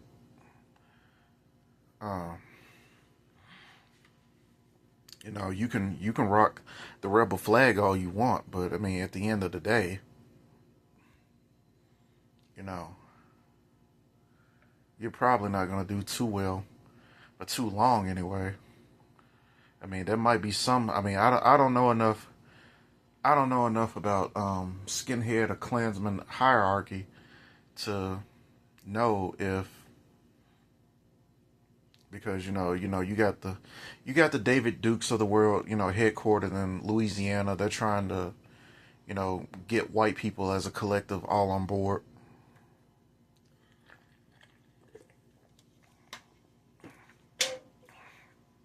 As a white Christian nation. So it matters not if you live in Louisiana or New Mexico or Iowa. But let me point this out. Not only are you the yokels of the West, who's completely, devoid of your Southern roots, you're the rejects of the South. You come from the lineage and the descendancy of those Rebs who were banished from the South after the war because you lost the war. A war that prior to those colored troops, like those Buffalo Soldiers, prior to that, you had the Union on the ropes. And so I say all that to say that you motherfuckers are losers.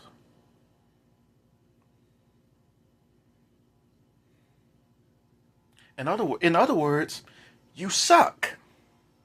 You suck. And that suckiness can translate directly into Colorado via your own sports teams out here. See, I'm really cooking, bro. I'm really connecting dots and shit. Because Colorado is probably, the significance of Colorado is that it's probably, I'm positive, with the exception of Arizona, I don't even think Arizona has a hockey team like that. Not to my knowledge. I know they got the Phoenix Suns. I bet they ain't got no football team now because it's hot than a motherfucker down there in Arizona. Shit. I hope Arizona ain't got no motherfucking football team. Especially Phoenix. It's hot as hell. They don't call it the Phoenix Suns for nothing. Shit. But with that said, Colorado amongst the Mountain West, never mind the Pacific West, is a hub for a myriad of different sports. Yeah, and of course there's there's Utah too, but Utah, I don't think Utah has a football team either. I think, we just know the only thing Utah has is basketball. Yeah, the Utah Jazz. Now, mind you, I'm talking about the Mountain West. I'm not talking about the Pacific Northwest, like Portland and, Seattle and all that, which may or may not have its own baseball teams, football teams, and shit. Because, I know Super Bowl's tomorrow, and, what was it they said? That it's it's New England versus, the Seattle Seahawks. Yeah. So I'm not talking about the Pacific West. I'm talking about the Mountain West.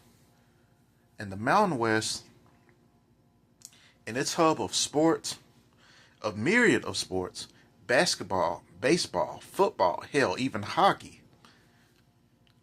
Take a wild guess where all that is headquartered. I mean, as its representative. In the Mountain West. Colorado. Right. Yeah, Colorado.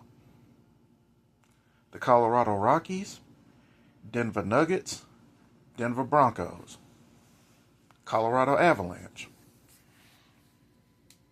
Hell, not to mention the Colorado Rapids, that soccer team, right? And I just saw a few days ago, Denver Nuggets playing against the New York Knicks. And it's funny because I just saw the Knicks get served on by the Detroit Pistons. And, the Knicks don't strike me as a very competitive team, a team that's just gone to the championship for a minute, if at all. Because I know there's definitely some teams out there that suck. One being from the South that comes to mind immediately, the Charlotte Hornets. A team that I rock with due to its color, like back in the '90s, and I just like the dress style, like the color of its jersey. That's what made me, a fan of the Charlotte Hornets.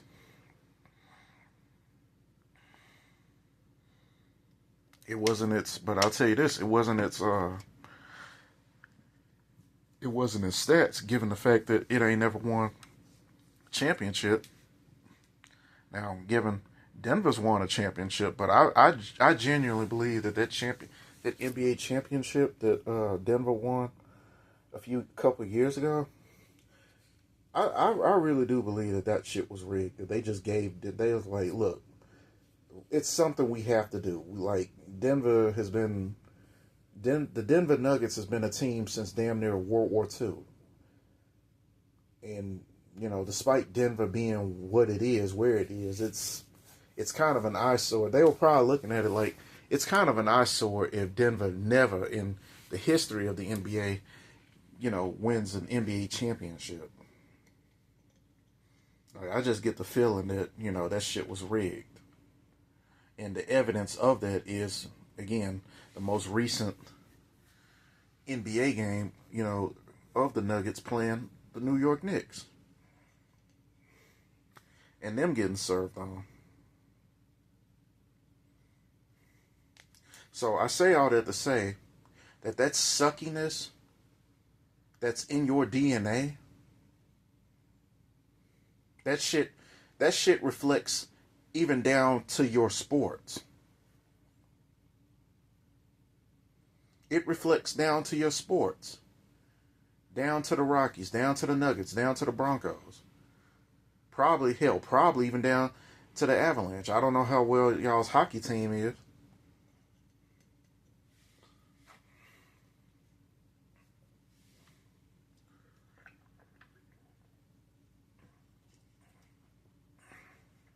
I'll never know. But I say all that to say that, yeah, y'all suck.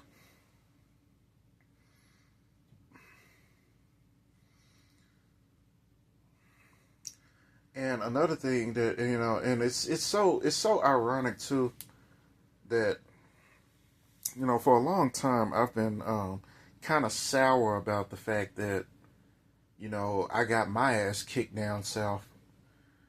But, in my defense though, I'm living in a part of the country where it's not, it's basically set up for a nigga to fail.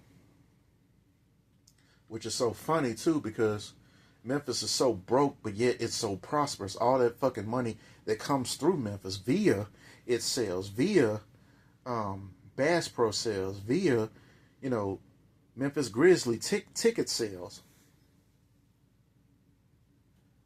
Not to mention FedEx and AutoZone. All that money down there, all that industry down there, yet no jobs, yet no money. None of that trickles down to the Memphis native who has to live Memphis and endure Memphis.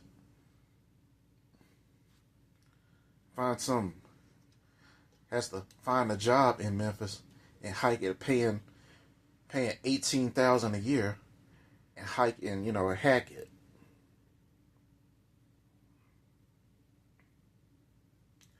Or has to find, 2 or 3 more jobs to hack it. Because that's what they do down there. They have to.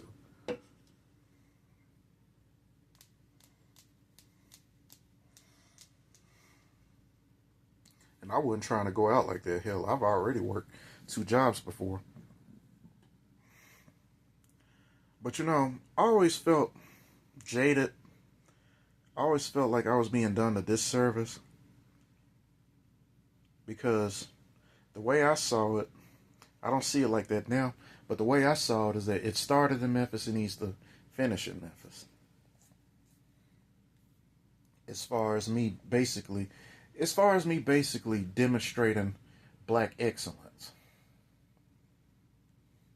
Meaning, for me, black excellence for me is going to school, making a grade, um, hitting these weights, just basically doing what Francis Chris Wilson referred to as realizing my full potential as a black man, right?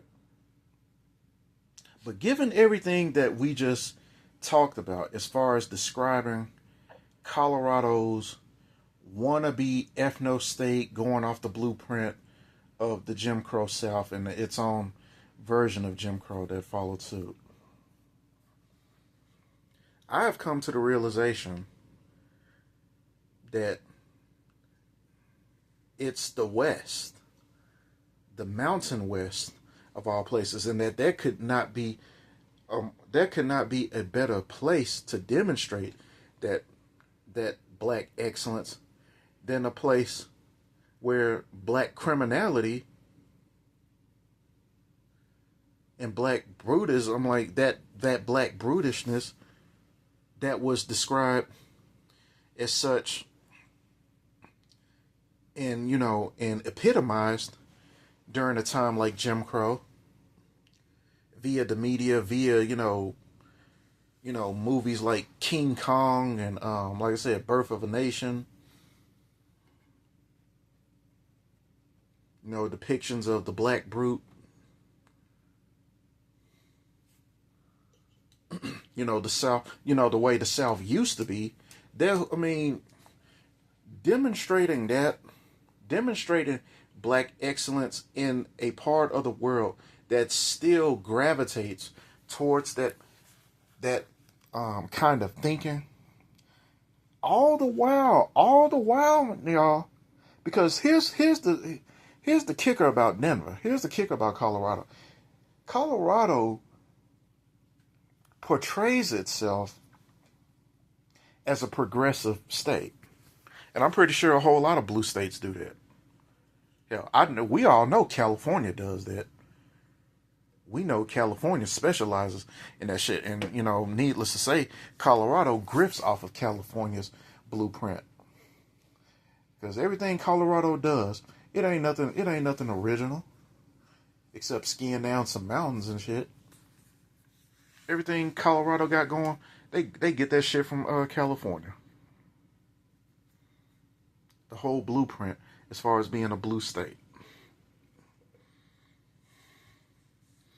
Now, I hear tell that there was once upon a time that Colorado was a red state at one point. Like, ironically enough, most of the Mountain West is. In fact, I'm pretty sure Colorado is the only state in the Mountain West that's a blue state.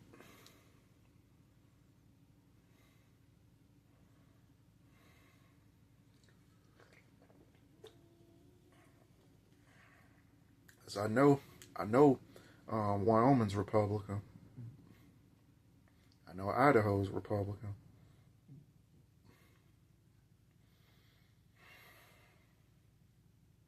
But even with everything that I just stated, like I said, the time y'all have to bear something in mind too. The time that I grew up in Memphis, when Memphis had Becky. See, I don't know what happened to Memphis Becky, but I could almost do a video on that too. How, that's another thing. I hate to get on another tangent, but that Karen and Becky, that false accusing, white women crying, lying, black men die, Rosewood type shit. That Becky is pretty much gone.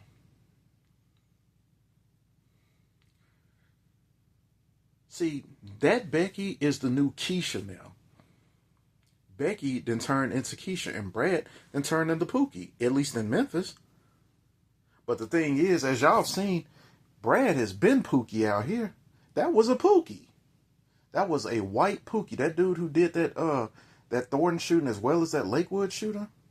And the Lakewood shooting, that shit happened 6 years ago. I wasn't even looking for that shit. I must have forgot. I either forgot about that shit, but either way, I wasn't even looking for that shit. I was like, it's crazy how you up here looking for some shit, and then you run into something else. I was like, and that proves your point even more. I was like, damn, I wasn't even looking for that.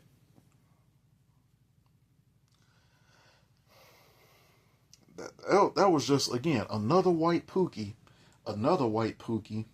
Now, we did catch one shine bone, and that nigga looked like an African. I ain't gonna lie, which don't surprise me because yes, Colorado, a lot of that black population, I'm pretty sure they throw Africans up in that shit. And yes, there are a lot of Africans out here. And I'm here to tell you, bro, as an FBA, skinfolk ain't kinfolk. We ain't got no kind of ties to no Hamites, to no Africans. Because most of them niggas are all the way with the shit. And you ain't gonna find, I'm sorry, bro, you ain't gonna find nobody more Afrocentric than me. As an FBA, an Afrocentric FBA. I'm Afrocentric just off the fact that I know more African languages than the damn African. Find me an African that knows Swahili, Igbo, Yoruba, and all up and down Africa. Find me one, my nigga. Find me one. Zulu, Xhosa, know all them shits. Find me one, my nigga.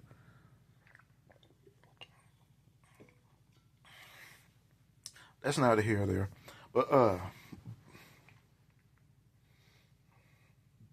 so y'all have to understand, I know what it's like to grow up in a real ethno state, in a time like the early 2000s, where Becky and Karen are going to Briarcrest, Becky and Karen are going to White Station, making valedictorian, straight A student, honor society,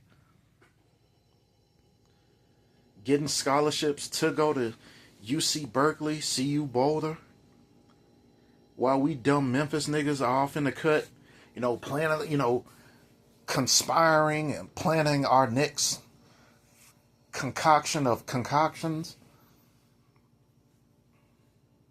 and being treated as the savages that, the black brute savages that we are. That's the timeline that I'm from. That's the timeline I come from. So, of course, it's going to be a surprise to me if years down the road, you got a whole generation of dumbasses who can't read and write. You got a whole generation of white women who switched out from Becky and Karen to Keisha. You know what I'm saying? Within a matter of 20-something odd years after the fact. And if you don't believe, look at movies like Bring It On. Like how this white woman has fallen from her grace. Like the Valley Girl with the Valley Girl accent, like, oh my God, and SF, like whatever. Look, like what happened to that white girl? What happened to those kind of white girls?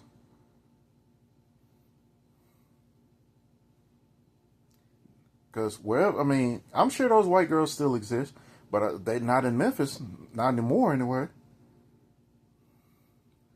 Becky didn't go. I'm like, Becky didn't go on Keisha, full blown Keisha. And I'm here to tell you something. That, to me, that's fucking funny. That's hilarious.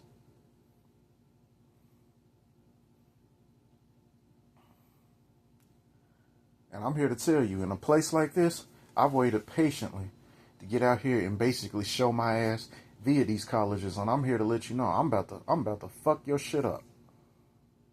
I'm about to fuck your shit up in the classroom, my nigga, in the classroom, not in the streets, because that's kind of what you want us niggas to do. We get that. I get that. I've seen concrete evidence of that, and guess who's doing that shit now? Guess who's fucking shit up in the streets? Now, it's Ahmed, it's Brad, it's Hector, fucking shit up in the streets. It's like the tides have turned.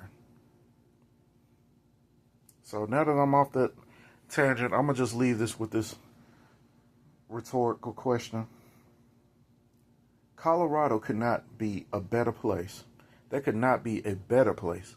Because for years I felt like I owe Tennessee that ass whooping, that fade, that classroom fade, that academic fade.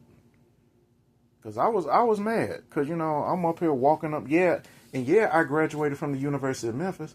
And apparently that was something I wasn't supposed to do. Because I guess black men don't, you know, the very founders of HBCUs ain't supposed to graduate from them. So I'm like, what? We found it. And I ain't saying the University of Memphis was an HBCU. Oh, hell no. Oh, hell no. We know that. Oh, trust me. I know the University of Memphis wasn't no HBCU. Oh, hell to the no. Oh, no. Man, I got the evidence, bro. We got all kinds of pictures from the early years of the University of Memphis. Negroes need not apply. Shit. I couldn't tell you the year that Negroes had started becoming integrated in what used to be called Memphis State. I couldn't tell you.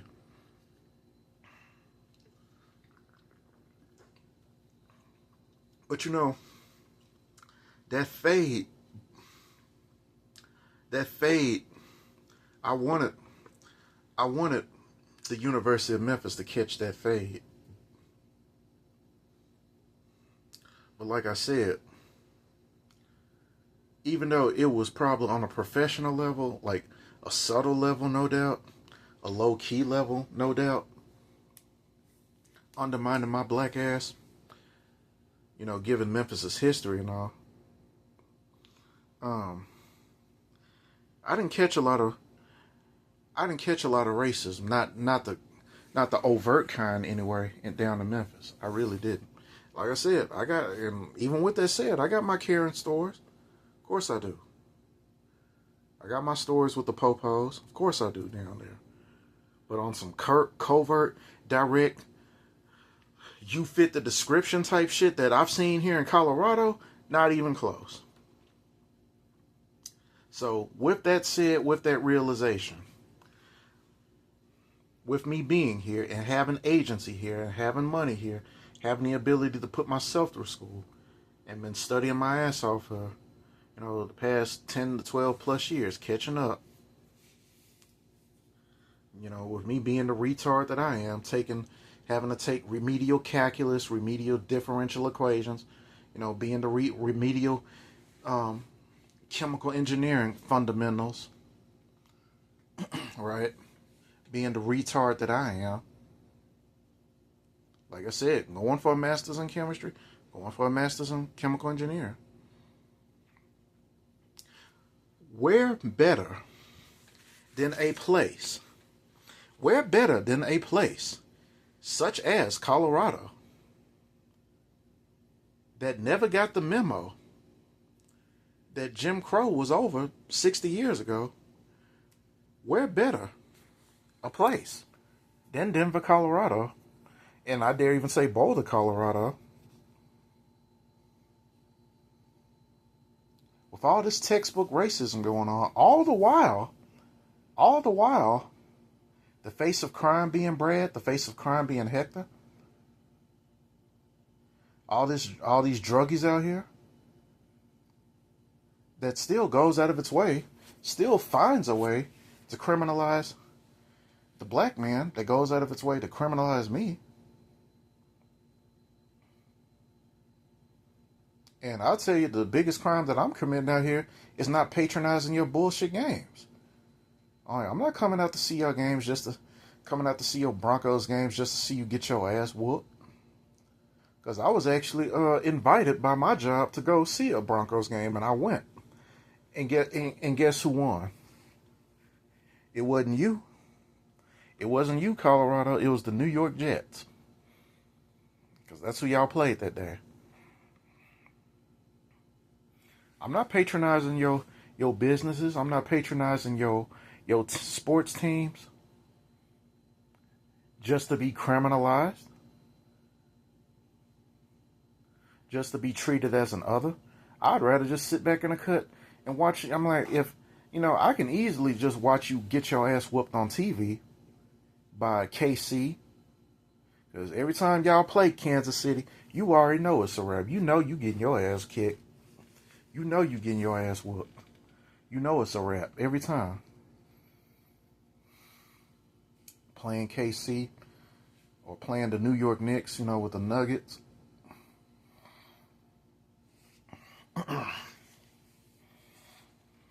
It's every blue moon we actually see the Broncos actually win. But with all that said, what better place for a black man who has agency and actually has the ability to do it, has the books, and has ChatGPT as his tutor, now has AI as a tutor? Where better a place than Denver, Colorado to demonstrate black excellence amongst all you rednecks and yokels of the West? Where better a place? Where better a place? I think I've said what I needed to say. I'm gonna get back in a sec because, like I said, I got a long day ahead of me, and when I get the chance, I'm gonna get on this fiasco going on in my former town of Memphis between these shine bones amongst Glorilla's family and that type of fuck shit, and what I personally have to say, my personal thoughts, being a native Memphian myself. Even though, like I said, I ain't been in Memphis in 8 years. I'm probably ain't gonna be coming back anytime soon. But that's a whole nother video for another time. Y'all be on the lookout for that. So I'll catch y'all on the next video. I'm out. Peace out.